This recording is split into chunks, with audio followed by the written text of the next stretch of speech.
ఈ విధంగా ప్రాబ్లం ఇచ్చిందనుకో ఇందులో డిఫరెంట్ సైన్స్ ఉన్నాయి, డివిజన్ ఉంది, ఇంటూ ఉంది, మైనస్ ఉంది. సో బార్మాస్ రూల్ ఫాలో అయితే చేయాలి. ఫస్ట్ బ్రాకెట్లో ఉన్నాయి చేయాలి. బ్రాకెట్లో ఏమేమి ఉన్నాయి ఫస్ట్ సేమ్ ఏముందో అదే రాసేస్తున్నా. ఫస్ట్ నార్మల్ ప్రాసెస్ చెప్తా, తర్వాత కాంపిటేటివ్స్ వాళ్ళకి ఏ విధంగా చేయాలో చెప్పేస్తా. ఈ మెథడ్ అనేది నార్మల్ స్టూడెంట్స్కి అండ్ కాంపిటేటివ్ ఎగ్జామ్ వాళ్ళకి కూడా తెలుసుకోవాలి.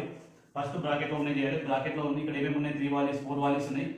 ఇలా మళ్ళీ చెక్ చేసుకోవాలి బార్మాస్ రూల్ అనేది. ఇలా ఈ ఇంటూ ముందు వస్తుందా, డివిజన్ ముందు వస్తుందా, మైనస్ అని అంటే అందులో చూసుకుంటే డివిజన్ ముందు వస్తుంది అంటే డివిజన్ చేయాలి. సో ఇక్కడ రాసేస్తున్నా. ఫస్ట్ 18కి 18 రాసేస్తాను. డివిజన్ 2 into 6 టేబుల్లో 18 అనేది 3 చేస్తుంది. 6 1 = 6 3 అంటే ఈ రెండింటి ప్లేస్లో మనకు 3 వాల్యూ వస్తుంది. -5కి -5. నెక్స్ట్ మళ్ళీ సేమ్ 18 డివైడెడ్ బై మనకి ఇక్కడ ఇంటూ ఉంది మైనస్ ఉంది. పైన చూస్తే ఫస్ట్ ఇంటూ చేయాలి. 2 3 = 6, -5 ఉంది -5. ఓకే నెక్స్ట్ 18 డివైడెడ్ బై 6 - 5 చేస్తే మనకు 1 వస్తుంది. 18 డివైడెడ్ బై 1 అని అంటే 18 వచ్చేస్తుంది. ఇది normal method. Okay next competitive ఎగ్జామ్లో కూడా ఇలానే చేయాలి, కానీ ఇదంతా ప్రాసెస్ చేస్తే టైం పడుతుంది. డైరెక్ట్ ఇక్కడనే చేసేసుకోవాలి.